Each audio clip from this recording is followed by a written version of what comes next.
दूज का चांद। एक बार बीरबल काबुल की यात्रा पर गया। वहां की संस्कृति को जानने की उत्सुकता में वह बातों बातों में वहां के बारे में लोगों से सवाल करने लगा। कुछ लोगों को बीरबल की बातें सुनकर ये शक हो गया कि वो किसी राज्य का भेदिया है। उन्होंने ये बात काबुल के शहंशाह के कानों तक पहुंचा दी।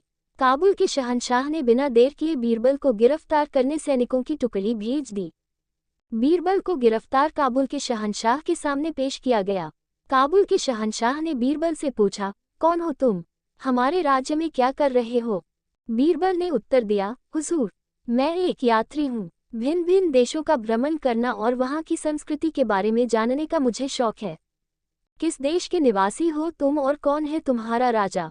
काबुल के शहंशाह ने पुनः प्रश्न किया। हुजूर, मैं हिंदुस्तान का निवासी हूँ और वहाँ के शहंशाह जलालुद्दीन अकबर हैं। बीरबल ने शालीनता से उत्तर दिया। ओह, बादशाह अकबर और हमारे बारे में यदि एक शब्द में कुछ कहना पड़े तो क्या कहोगे? हुजूर, आप पूर्णिमा के चांद हैं और वो दूज के।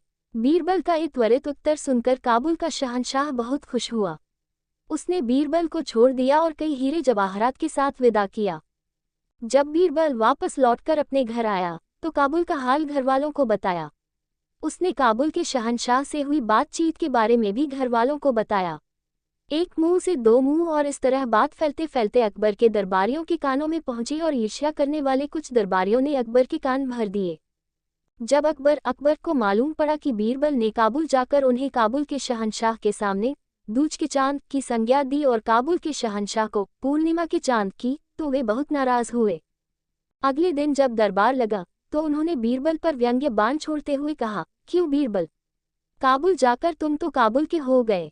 वहां का शहंशाह तुम्हें पूर्णिमा का चांद लगता है और हम दूज के। तो फिर तुम हमारे दरबार में क्या कर रहे हो? जिसकी बड़ाई करते हो उसकी के दरबार में रहो। बीरबल समझ गया कि दरबारियों ने अकबर के कान भर दिए हैं। उसने तुरंत उत्तर दिया, हुजूर, पहले आप मेरी पूरी बात सुन लीजिए, फिर कोई निष्कर्ष निकालिए। पूर्णिमा का चांद आकार में चाहे कितना ही बड़ा क्यों न हो, प्रतिदिन घटता चला जाता है और अमावस्या के दिन पूरा अदृश्य हो जाता है।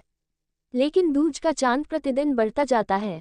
पूर्णिमा का चांद एक दिन चमकता है और दूज का चांद पूरे पखवाड़े। अब बताए, बड़ाई किसकी हुई? मैंने तो यही कहा कि दिन प्रतिदिन आपका पराक्रम, साम्राज्य और यश बढ़ता रहे। बीरबल की बात सुनकर अकबर की नाराजगी खत्म हो गई और उन्होंने बीरबल को कई वस्त्र और आभूषण उपहार में दिए। इधर ईर्ष्या करने वाले दरबारी अपना सा मुंह लेकर रह गए।